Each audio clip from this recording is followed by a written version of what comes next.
streaming to you live from my morning walk in the hills. Fresh, clean air.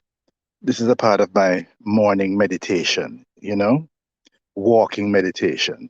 'Cause once you start your day like this, the energies that you receive are just incredible. My question regarding the coronavirus: has a number of individuals and nations capitulated to COVID 19? What do I mean by that question? Okay, it is clear to me, I follow the science. The coronavirus has two intentions: sickness and death. Once it invades your body, the probability is of sickness. If you have underlying conditions, it could result in death. Okay? That's the role of the virus. On the other hand, it is seeking to live by killing us. Now, if we don't give it a place to live, then guess what? It dies and we live. How do we do that?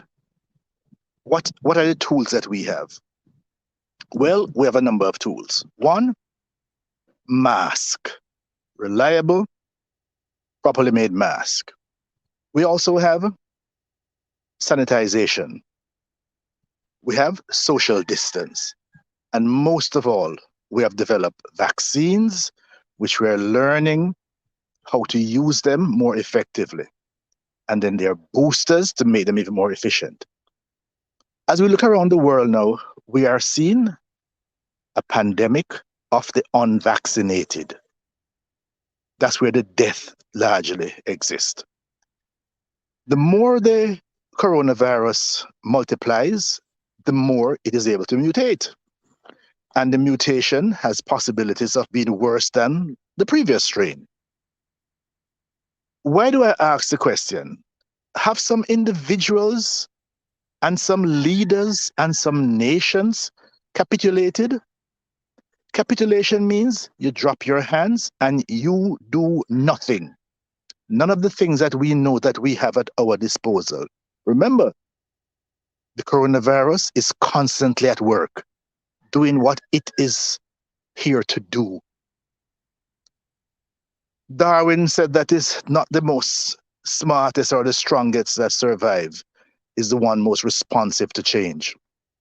And we understand what the changes are necessary. We have tools. If at the beginning of this pandemic, we consistently masked, social distance, and sanitize, the virus would not last 2 weeks.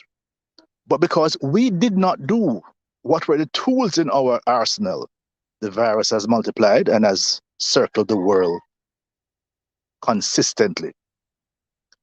It appears that there are some individuals now, some leaders and some nations that have capitulated, meaning they have decided to do nothing. Yes, you could call it pandemic fatigue, vaccination fatigue. But what's the consequence of that fatigue? The virus wins. Let's watch this one out. I'm speaking as someone who follows the science. I'm speaking as someone who is both a dose of my Pfizer along with my booster. I'm watching this from a distance. I maintain social distance. Any gathering that I go in that I don't know the status of the other individual, I am on full guard. We shall see how this one pans out. We cannot afford to capitulate. If we do, the virus wins and we die. It doesn't have to be this way.